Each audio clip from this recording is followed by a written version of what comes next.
So in regards to the Carnival traditional legendary characters, this definitely has very deep roots within our African ancestry.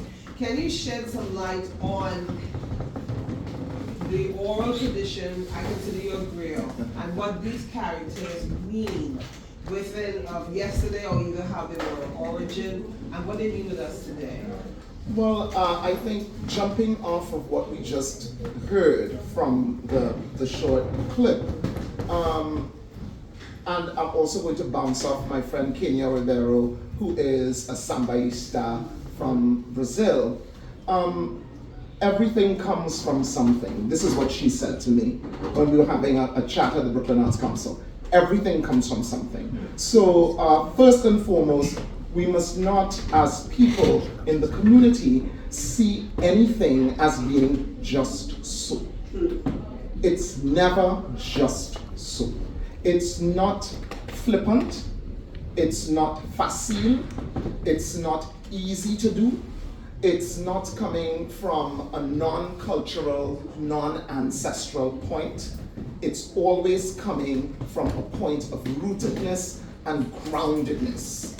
And so as we talk about, as we heard the wonderful jab talk, it's also important to note that the oral tradition is one of the central, if I forgive my pun, talking points in the West African griot tradition. The idea of the griot is to comment, to opine, to instigate, to cause questioning, and some of these speech characters are in the carnival for a reason. Carnival, like we were talking earlier on, this farewell to flesh, this Carnival, coming from the Latin, this farewell to flesh, offered Africans in the diaspora a point where they could speak their minds with almost without consequence. And even if there was a consequence, the consequence was easier to bear because they had their masquerade. And so the idea of speech, oral tradition, permeates everything that's coming out of that sub-Saharan West African coastline into the Caribbean, brought in by enslaved Africans. So we want to really make sure that at all times as we communicate about these masquerade traditions, that it is coming from a point of rootedness, groundedness, a real history, a real magical history in a way, and out of the courts of Senegal, of Mali, of all those other sub-Saharan Black African countries is this griot figure that goes out into the community in a way to enchant, in a way to pull in a way to hypnotize, in a way to make you question, like, what is that you're singing? What is that? What is this bush tea? You know, when you throw it out there, it's like something we don't know. There is something that bubbles up, a kind of curiosity that says, I wonder what Najami is really talking about. And so we need to question Najami. So then the griot goes out and starts to sing about the king, about the Oba, and talks about the Oba's history, and the Oba's father, and the Oba's mother. And then people go like, oh, okay, so there is this tapestry that we weave. So it's very important that this oral tradition is adhered to, and that we understand that it is something that's valuable. Yeah, and we need to pass this information on to the younger ones because they need to continue. We are not going to be around. So the younger one, we will be around in spirit, yes. I don't believe the spirit ever dies. But we need to educate the younger ones so they can continue the oral tradition. So in lieu of that, let's talk about the characters. Let's say the Midnight Robber. Who does he represent? Midnight Robber can be very scary. And to me, I see the Midnight Robber as someone who represents the shadow parts of man, that ego part. Because we all have that part of ourselves, what we call the devil. People say the devil made me do it. Right? That poor devil. Poor devil. Get blamed for everything. You know, there was a movie, a Netflix series called The Devil. It was a funky devil who lived in a condo and had a nice Porsche. And he kept saying, everybody keep blaming me for everything. But it represents the dark side of the soul, and we all need to learn how to control that part of ourselves, which will teach us. I remember Dwayne Dwyer said that ego is edging God out. When you let the ego control you, jealousy, envy, hate, greed, all of these things are part of the ego. So, Midnight Robber, what would you say about the Midnight Robber? Midnight Robber, actually my uncle played Midnight Robber. And when he was in that costume, we ran. Certainly when you put it on the first time, it was a running. My grandmother would make his cape, it was black and purple. It had all the, what I call the classic Christian, Roman Catholic connotations of death, destruction, and fearsomeness. So in a typical Catholic funeral, people wear purple and black or black and white or something like that. So this speech character took this on. Really and truly, the Midnight Robber is, like you rightly said, you know, that pulling on the consciousness. It's pulling on the collective, and I don't want to say subconscious, the collective consciousness.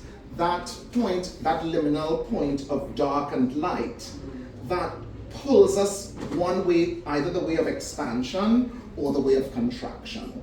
We won't say positive and negative because then it gets a little too dramatic and too Western. So we want to just the idea of contraction and expansion. And it is dominated by men. We speak of the divine feminine as in Damelin, but there is also the divine masculine. This idea of aggression. Now, when you listen to what he's saying, if you were to really listen, because these masqueraders take time to write out this whole story, this whole narrative. It's not really about death and destruction, but it is about bravado. It is about, it's me. I have come from the depths of blah, blah, blah, blah, blah, blah, and you know, blah, blah, blah. And interestingly enough, when we look at it again, we see that it's also being influenced by American Western cowboy theater. The whole idea of the sheriff is riding into town, everybody needs to just be quiet. You just see the tumbleweed going. It's that kind of thing. So the Midnight Robber has his dance and so on. And if you don't want to be part of his retinue, you pay. So my uncle had these little coffins, these baby coffins. They were about this big, and they would be open, and you had to drop your money in there because if not, he was coming for you. You know, it was a way too of symbolically paying for the spiritual message. Yes. It's very interesting in that world of half-light that you're paying for this spiritual message to come. And what would you say of the baby doll character? I find baby doll character very fascinating. Well, baby doll character, Karen and I, we were part of Julie Fest. Our first, the first foray of Julie Fest into Africa was Morocco. And we were in rehearsal, and it was one of the times when I found myself at a loss for words. Rare for me. I'm almost verbose. The baby doll character is a very poignant and powerful one. It speaks to victimization. It also speaks to empowerment of the victim. Because here is this quality, this childlike quality in the baby doll that she's then, but she has a child that has been taken advantage of, a child that has been raped, a child that has been molested by a grown man, but she has grown enough to have the power to come out in the public and say, you is the daddy, I know you are the one. And so it's a kind of double-sided thing where you feel, for me, when I was looking at it, I was like, oh, how could we just like laugh at this? It's comedic, but we know from our studies in theater that comedy houses deep-seated philosophies. And it's a way to make deep-seated philosophies palatable. So like Mary Poppins, a spoonful of sugar. I dated myself again. A spoonful of sugar makes the medicine go down. And so we take that baby doll, like you say, a powerful character.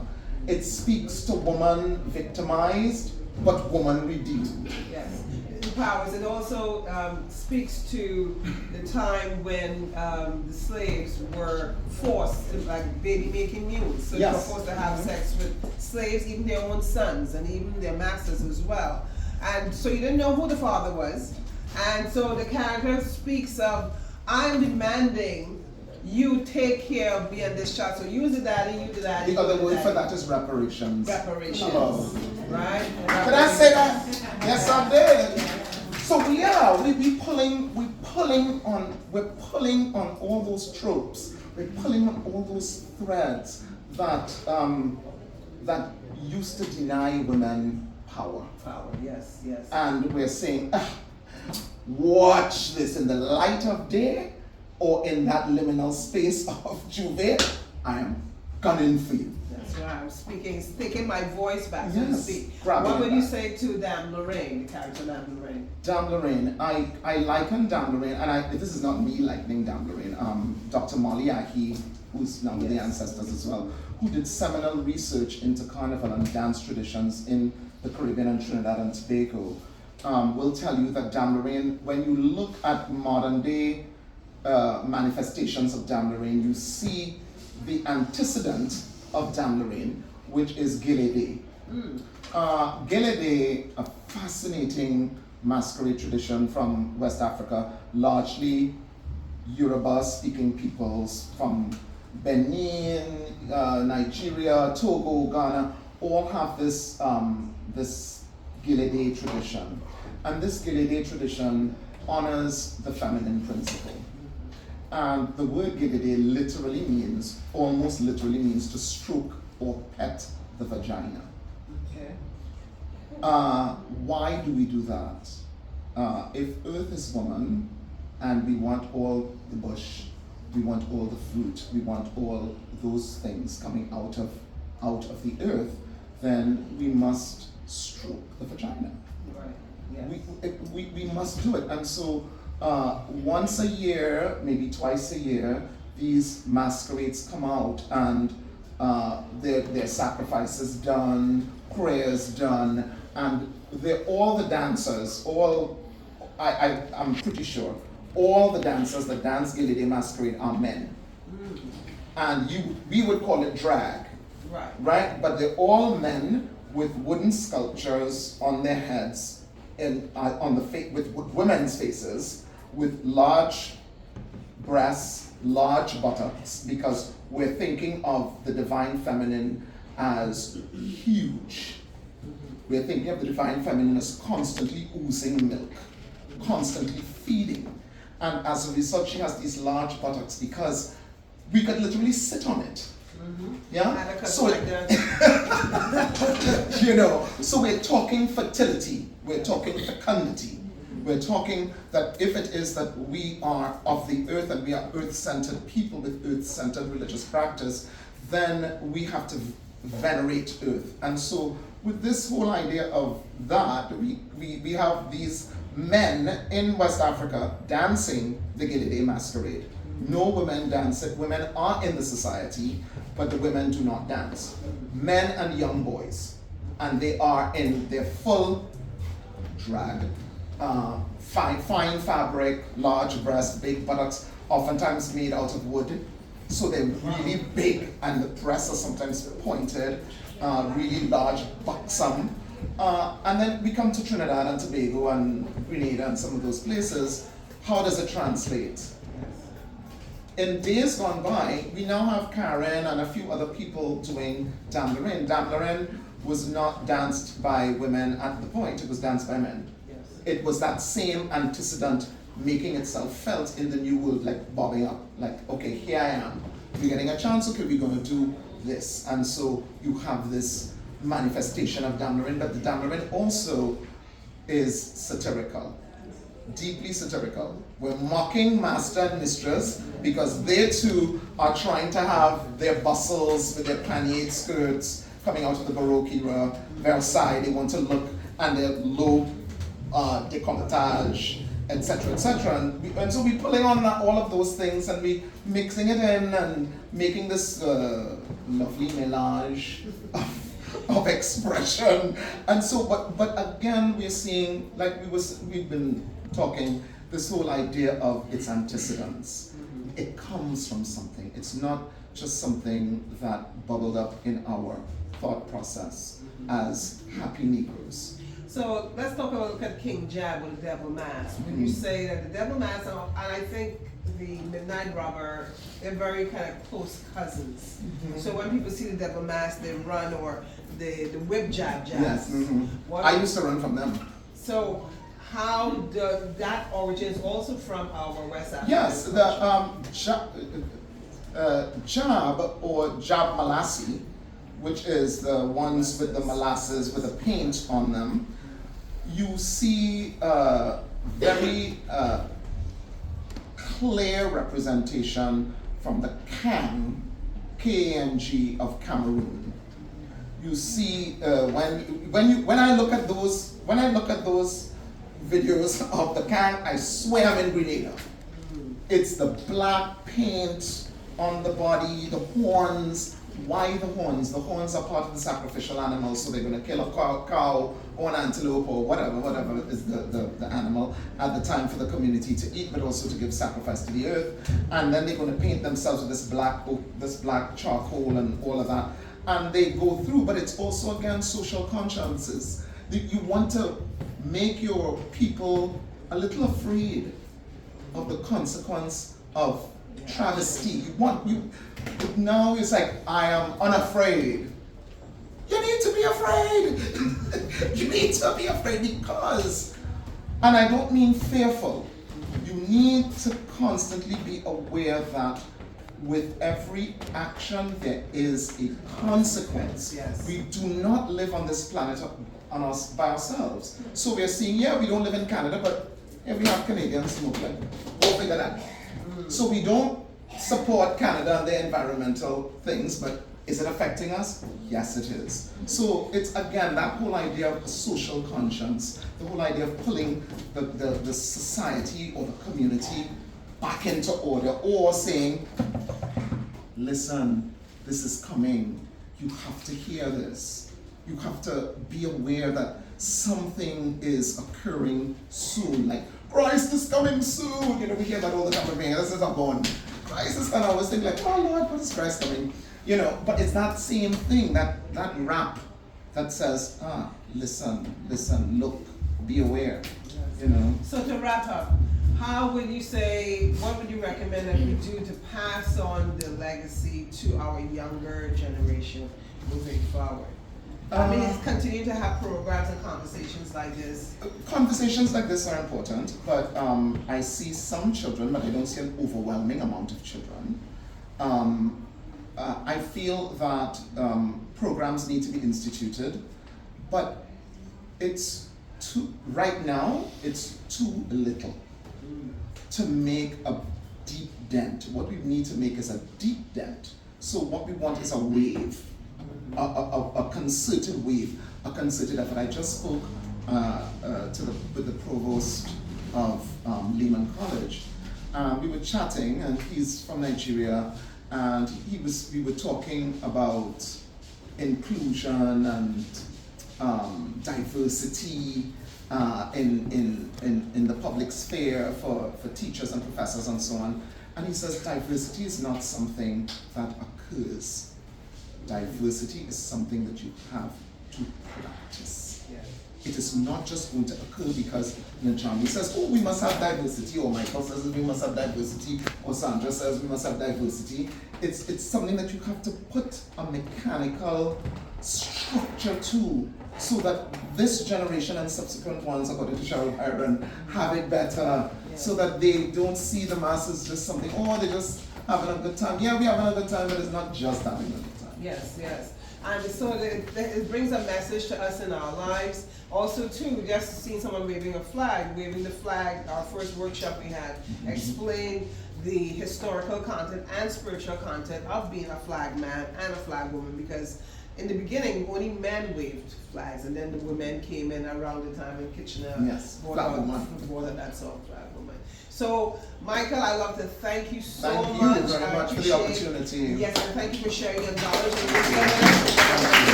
So next, we're going to show a great video that piggybacks off of what Griot Manswell just said, and you will see the connections, not only with the Africans connection, but the horns, the cow blood, the whole thing, even down to the Kemetic, the Egyptian form of worship as well, that we will see in a few minutes. So you have that queued up? Okay. All right, thank you.